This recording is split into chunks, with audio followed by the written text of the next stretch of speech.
Good morning friend. तो सुबह के बजे हैं 9 और डेली हम हमारा वीडियो जो वीलॉग है वो 9 बजे स्टार्ट करते हैं। तो आज का टॉपिक बहुत इंपॉर्टेंट है आपके लिए। अगर आप न्यू एथरिस्टा व्हीकल परचेस करना चाहते हो और उससे पहले अगर आप ये वीडियो देख रहे हो तो डेफिनेटली आपको बहुत इन्फॉर्मेशन मिलेगी, क्योंकि इस वीडियो में मैं आपको उसका ओनर रिव्यू जो मैंने इस व्हीकल चलाई है 800 किलोमीटर अप्रोक्सीमेट 800 किलोमीटर जो मैंने व्हीकल चलाई है, तो मुझे मेरा जो एक्सपीरियंस है इस व्हीकल के बारे में तो मैं आपके साथ शेयर करूंगा।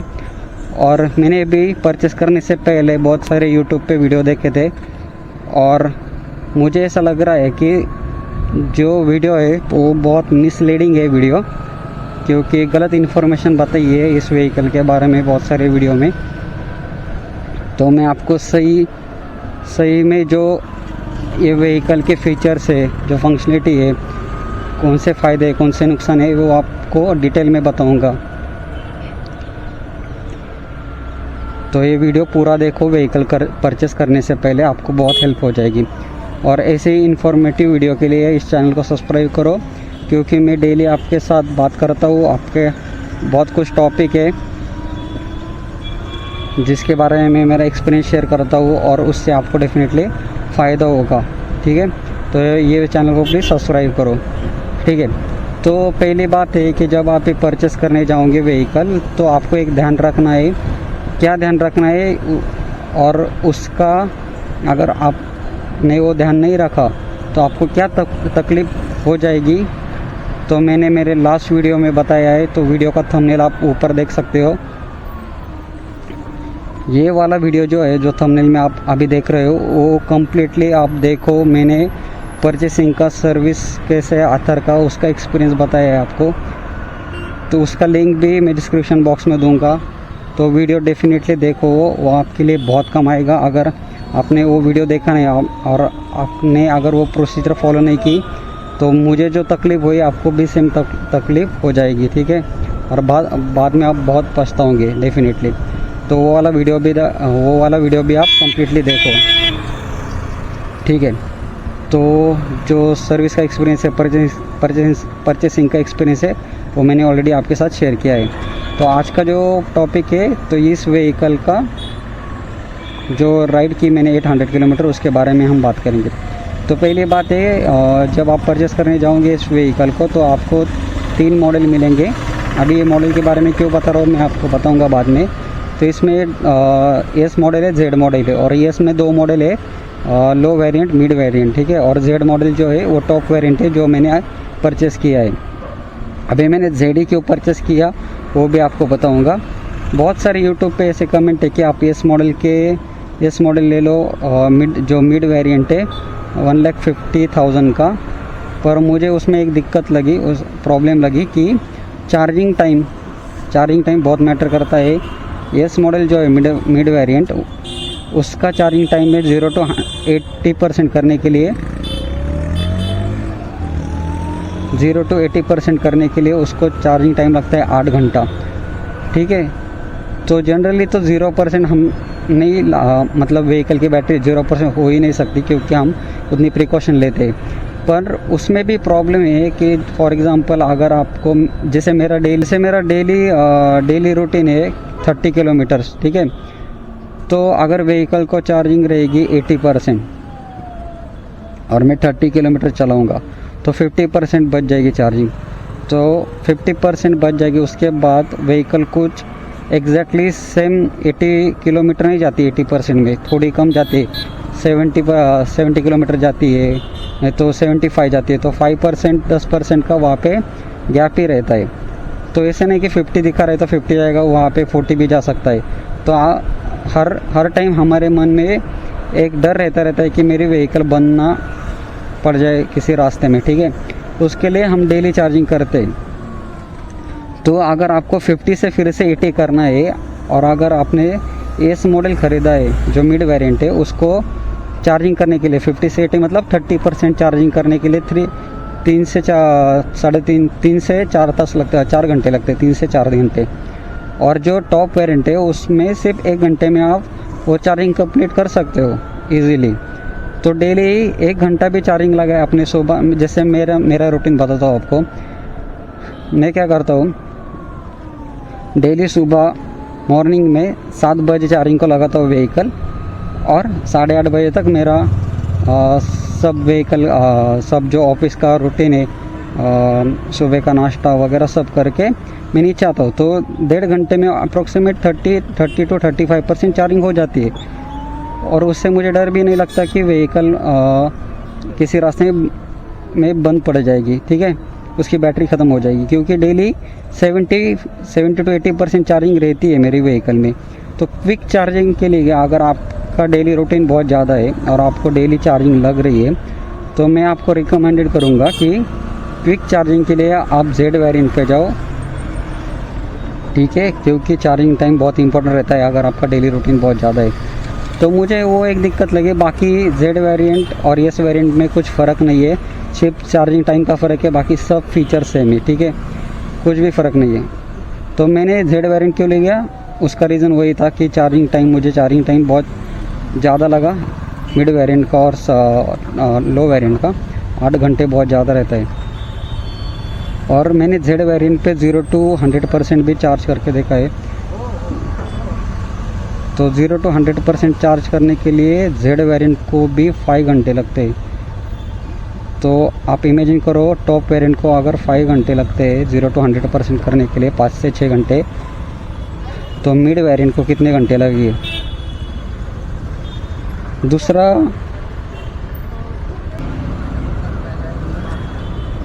दूसरा मुझे जो डिफरेंस लगा जेड और एस वेरिएंट में, जो अगेन सेकंड मेन डिफरेंस है कि रेंज।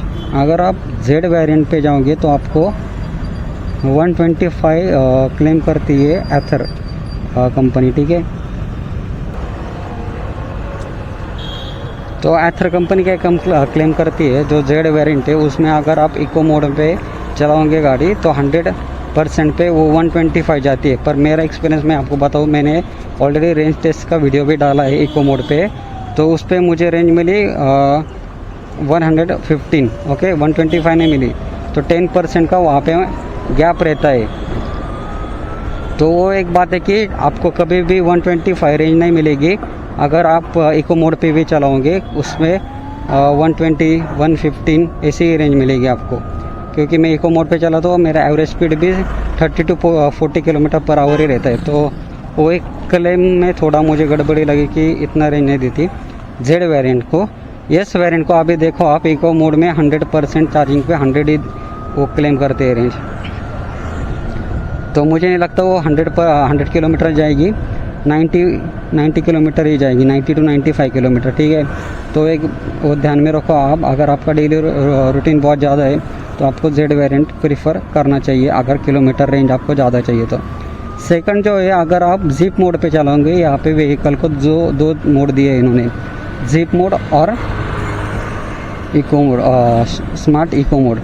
तो मैंने जिप मोड पे ऑलमोस्ट 1 महीना गाड़ी चलाया है, क्योंकि मेरा जो प्रो पैक है वो ऑलमोस्ट 1 महीने के बाद एक्टिवेट हुआ है, ठीक है।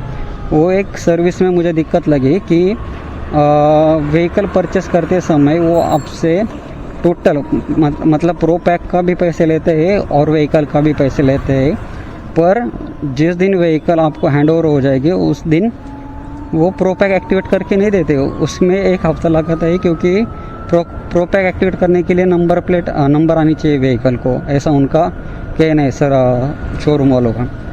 तो पैसे तो लेते हैं पर प्रो पैक एक्टिवेट नहीं करते इमीडिएटली। तो मेरे केस तो अलग थी, तो मेरा जो प्रो पैक है वो 1 महीने के बाद एक्टिवेट हुआ। तो विदाउट प्रो पैक जो गाड़ी रहती है ना, हर टाइम अगर आपको प्रो पैक ख़रीदना नहीं है, क्योंकि प्रो पैक का एक्स्ट्रा चार्जेस है 20,000 रुपीज़ जेड वेरिएंट के लिए, और एस वेरिएंट के लिए कुछ तो 15,000 रुपीज़ कुछ तो चार्जेस है, 15,000 रुपये, ठीक है। और जेड वेरिएंट के लिए 20,000 रुपये ऐसे कुछ चार्जेस है उनके। तो प्रॉब्लम ये है कि अगर आपका प्रो पैक एक्टिवेट नहीं है और अगर आप जिप मोड पे जा रहे हैं, प्रो पैक एक्टिवेट नहीं मतलब गाड़ी कंटिन्यूसली जिप मोड पे रहेगी। तो मैंने 1 महीना जिप मोड पे चलाई गाड़ी, तो मुझे वो क्लेम करते हैं रेंज 100 किलोमीटर, ठीक है, फॉर जेड वेरिएंट के लिए। मुझे कभी भी 100 किलोमीटर नहीं मिली रेंज, 90 80 ऐसी ही मिली रेंज। तो एक मुझे डाउट लगा कि रेंज में थोड़ा सा 10% का गैप ही रहता है हर टाइम। तो अगर आप जेड वेरिएंट लोगे ना तो उसमें तो प्रो पैक भी अगर आप मिड वेरिएंट लोगे और लो वेरिएंट लोगे तो जिप मोड पे तो आपको रेंज 80 तो डाउट है मुझे मिलेगी क्या नहीं मिलेगी, ठीक है, क्योंकि मुझे तो जेड वेरिएंट पे भी 90 नहीं मिली रेंज कभी भी जिप मोड पे। तो वो एक डिफरेंस लगा मुझे इसका रेंज का प्रो पैक में और जेड वेरिएंट में और दूसरे लो और मिड वेरिएंट में, ठीक है। थर्ड जो पॉइंट आता है, बहुत इंपॉर्टेंट पॉइंट है थर्ड, कलर। अगर आप लो वेरिएंट लोगे तो उसमें ड्यूअल टोन कलर नहीं है, और मैंने जो कलर परचेस किया है वो कलर है penguin blue and white combination. सबसे बढ़िया कलर है, क्योंकि जिन्होंने मेरी गाड़ी मतलब मेरी व्हीकल देखी है उन्होंने मुझे बोला है कि ये कलर सबसे बेहतरीन है, वो अट्रैक्टिव कलर है, और लोग पूछते भी है रास्ते पे कि कलर बहुत अच्छा है, कौन सी गाड़ी है वगैरह। तो अगर आपको अट्रैक्टिव व्हीकल लेनी है तो पेंगुइन ब्लू और वाइट कॉम्बिनेशन में आपको रिकमेंड करूँगा। सीरियसली बहुत अच्छा कलर है, बहुत लोग आपको पूछेंगे भी गाड़ी के दर से ली, और दिखने को ये गाड़ी इस कलर में भी बहुत बड़ी लगती है, ठीक है, दूसरे कलर के कंपैरिजन में। क्योंकि मैंने वाइट कलर भी देखा है, पूरा वाइट कलर मुझे इतना अट्रैक्टिव नहीं लगा। दूसरा ग्रे कलर भी है, वो भी इतना अट्रैक्टिव नहीं लगा। तो ये कलर के लिए मैंने एक्चुअली 1 महीना वेटिंग की थी, ठीक है। तो ये कलर वेटिंग में भी रहता है, आपको वेट करना पड़ेगा क्योंकि फेमस कलर है। और वेट करो, क्योंकि एक ही बार हम व्हीकल लेते हैं, 10 साल के लिए लेंगे एक व्हीकल, तो थोड़ा 1 महीना वेट करने से क्या ही होगा हमारा, ठीक है, ये बात है। सेकंड जो वो बताते हैं कि थेफ्ट कंट्रोल फीचर्स है सारे। थेफ्ट कंट्रोल मतलब अगर आपकी व्हीकल लॉक है और किसी ने आपकी व्हीकल को स्टैंड से निकाल दिया तो आपको मैसेज आएगा। तो मैं आपको बता देता हूँ कि 1 महीना हुआ है मुझे व्हीकल परचेस करने के बाद भी अभी तक वो फीचर एक्टिवेट नहीं हुआ। थेफ्ट कंट्रोल, अलर्ट मैसेज वगैरह कौन सा भी फीचर एक्टिवेट नहीं हुआ।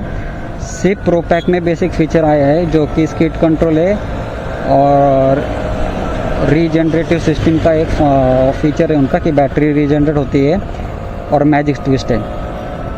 तो इतने ही फीचर आए, बाकी कब आएंगे मालूम नहीं।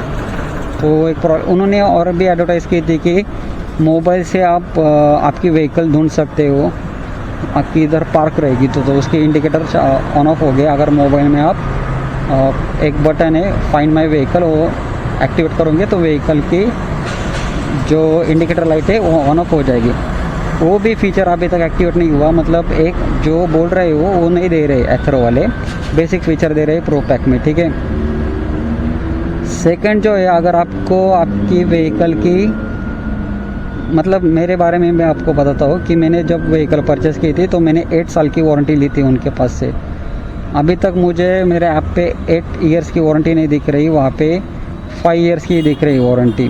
प्रो पैक का मैंने 20,000 पे किया है और एक्स्ट्रा 5,000 पे किया है 8 इयर्स की वारंटी के लिए, पर अभी तक वो अपडेट नहीं हुआ। मैंने कंटिन्यूसली शोरूम वालों को फ़ोन किया है कि कब अपडेट होगा क्या, तो वो बोल रहे वो डिस्कशन में। अगर वो डिस्कशन में है तो आपने पैसा क्यों लिया मेरे से, वो भी मैंने उनको क्वेश्चन पूछा पर उनके पास कोई आंसर नहीं। वो बोल रहे कि ऊपर से मतलब मैनेजमेंट से ऑर्डर आनी चाहिए, वो 5,000 रुपीज़ की बाद में दिखेगी। तो थोड़ा सर्विस में मुझे थोड़ी तकलीफ़ आई इस व्हीकल में, ठीक है, सर्विस के मामले में और कस्टमर केयर के मामले में। तो एक आप ध्यान में रखो, ठीक है। तो ये मेरे साथ ही हुआ कि आपके साथ जिसने परचेस किया आपके साथ भी ऐसा ही हुआ कि आपने 8 ईयर की वारंटी ली और अभी तक वो डिस्प्ले नहीं हो रहा है ऐप पे, तो मुझे कमेंट बॉक्स में बताओ आप भी। वो एक बात मुझे थोड़ी अच्छी नहीं लगी उनकी। दूसरा है, मैं जो बोल रहा था कि वो जो बोल रहे थे कि ऑटोमेटिक रीजनरेटिव सिस्टम जब आप मैजिक ट्विस्ट यूज़ करते हो, तो मैजिक ट्विस्ट मतलब क्या है, वो एक मुझे बहुत अच्छा फीचर लगा। उसके बारे में पहले बताऊंगा, फिर ऑटोमेटिक रीजनरेटिव सिस्टम के बारे में आपको बताऊंगा। अभी आप देख सकते हो मेरी व्हीकल चल रही है और मुझे अगर उसको रुकाना है और स्पीड कम करना है तो मैं सिंपली क्या करूँगा, जो मेरा एक्सीलेटर है उसको रिवर्स घुमा दूंगा ऐसे। तो देख सकते हो आप व्हीकल रुक जाती है। फॉर एग्जांपल यहाँ पे टर्न है तो मुझे ब्रेक दबाने की ज़रूरत नहीं, सिर्फ एक्सीलेटर घुमाया व्हीकल रुक गई और फिर एक्सीलेटर बढ़ा दिया व्हीकल चल गई। तो ये जो है ना, जैसे यहाँ पे ट्रैफिक है तो ये ट्रैफिक में ये बहुत काम आता है क्योंकि हर टाइम आपको ब्रेक को यूज़ करना नहीं पड़ता। तो इसका जो इम्पैक्ट है ब्रेक पैड पे वो नहीं पड़ता और आपका ब्रेक बहुत साल तक चलेगा। तो ये बहुत बेहतरीन फीचर है और आप इस पर ट्रस्ट कर सकते हो क्योंकि इमीडिएटली ब्रेक लगाता है, ऐसा नहीं कि बाद में लगाता है, इमीडिएटली लगाता है। फॉर एग्जांपल अभी आपको दिखाता हूँ, यहाँ पे देखो स्पीड, जैसे मैंने यहाँ पे एक्सीलेटर कम किया तो ब्रेक दबाया, ऑटोमेटिक स्पीड कम हो जाएगी। तो ये जो फीचर है ये मुझे बहुत अच्छा लगा उनका, ठीक है। तो इसका जो शोरूम वालों ने मुझे बताया था कि जब आप ये ऑटो मतलब ये मैजिक ट्विस्ट यूज़ करोगे तो बैटरी रीजनरेट होगी। तो मुझे अभी तक ऐसा कभी भी नहीं लगा कि मेरी बैटरी का परसेंटेज बढ़ रहा है, ठीक है।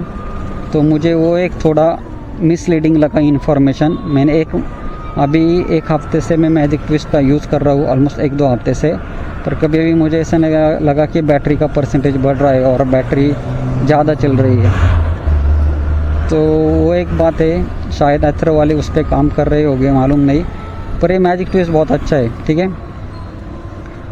तो ये बात ध्यान में रखो कि आप बहुत ज़्यादा उस पर मत जाओ कि बैटरी रीजनरेट होती है चलते समय, कुछ इतना रीजनरेट नहीं होता भी होगा 1 to 2%, पर वो निग्लिजिबल है, आपको कभी पता भी नहीं चलेगा वो। तो उसका यूज़ इतना ज़्यादा नहीं है। तो प्रो पैक में वो तो फीचर मुझे कुछ अच्छा नहीं लगा।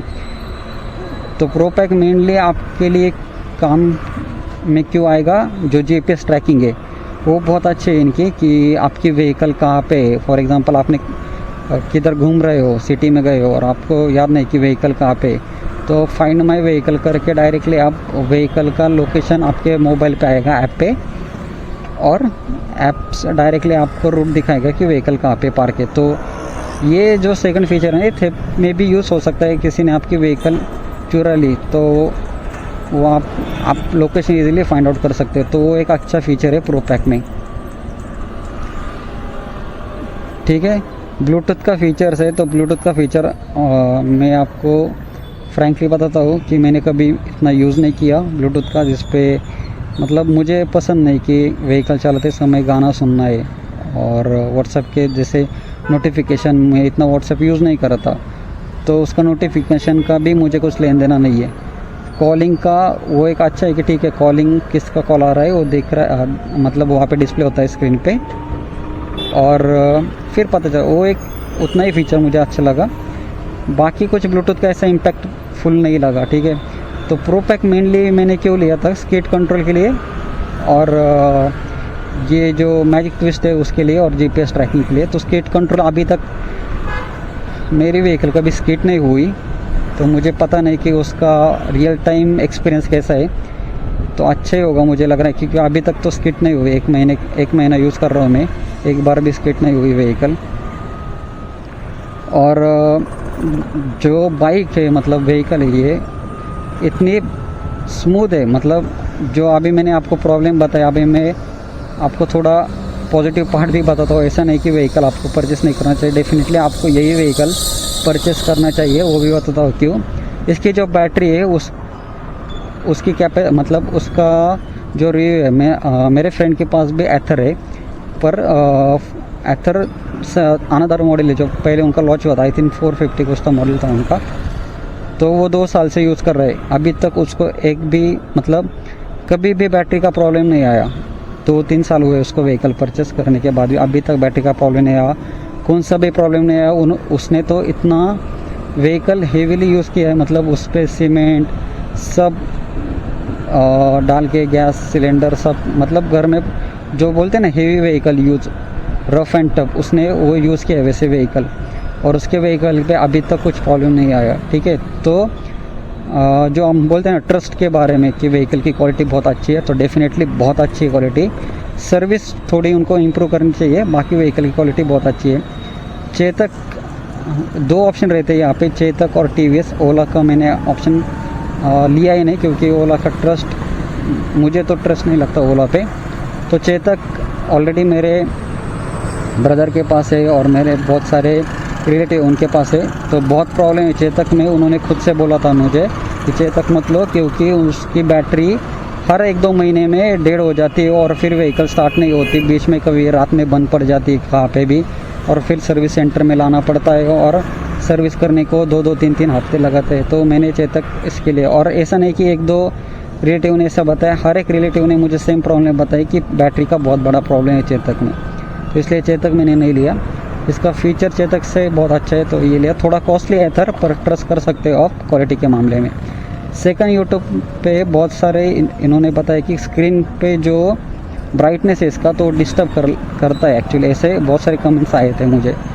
तो अभी तक मैं 1 महीने से यूज़ कर रहा हूँ, मुझे कभी भी डिस्टर्ब नहीं हुआ स्क्रीन का ब्राइटनेस। वहाँ पे ऑप्शन रहता है ऑटो ब्राइटनेस करके और लो ब्राइटनेस करके, आप लो पे सेट करो, कभी भी आपको डिस्टर्बेंस नहीं आएगा स्क्रीन पे। तो वो एक यूट्यूब का जो फॉल्स कमेंट मुझे लगा कि स्क्रीन का कुछ प्रॉब्लम है, तो कुछ भी प्रॉब्लम नहीं।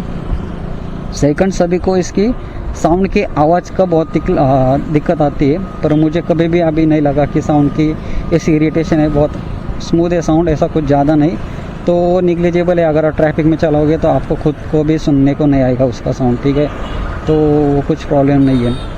और बताया था कि इसका जो बूट पेस है वो बहुत ज़्यादा है, हाँ डेफिनेटली ज़्यादा है। और किसी ने तो ऐसा रिव्यू किया था कि जो उसका सीट है उसकी क्वालिटी बहुत अच्छी नहीं, तो ऐसा कुछ नहीं, सीट की भी क्वालिटी बहुत अच्छी है, आप डेफिनेटली परचेस कर सकते हो, ठीक है।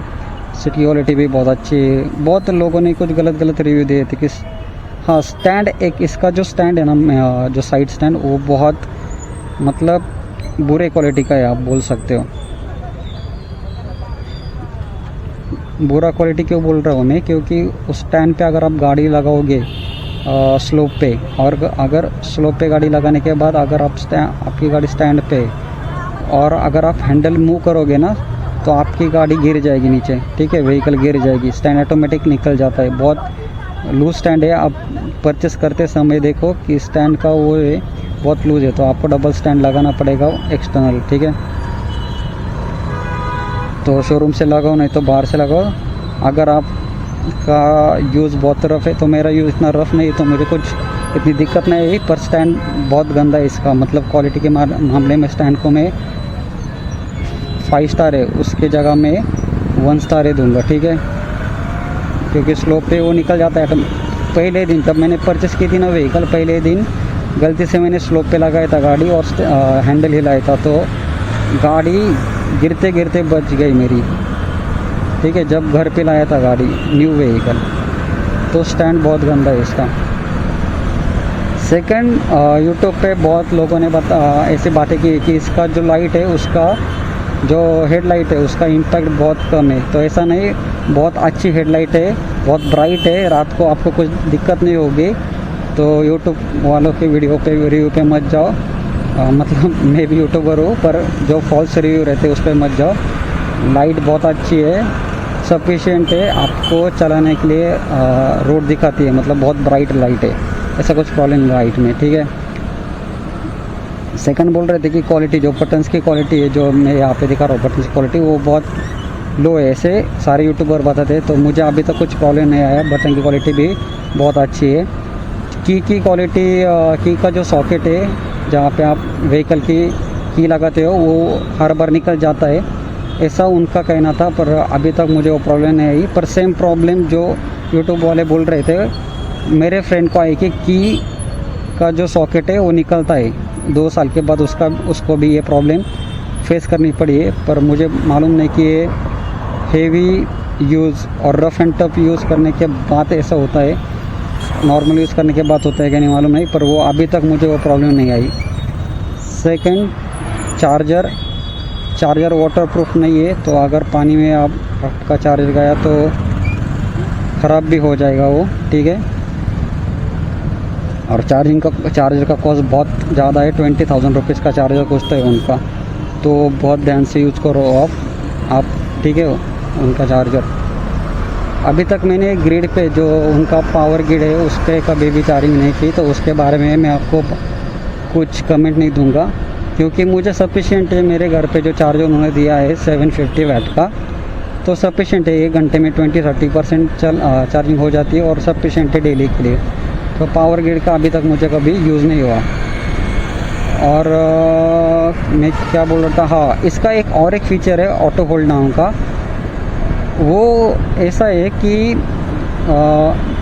बहुत ज़्यादा स्लोप होगा ना तब भी आपको काम आएगा, क्योंकि स्लोप पे गाड़ी ऑटोमेटिक मतलब आप ब्रेक भी नहीं दबाओगे तो वहाँ पे इमीडिएटली रुक जाती है। और इतना अच्छा फीचर है कि इमीडिएटली वहाँ पे रुक जाती है गाड़ी, हिलती भी नहीं, ठीक है।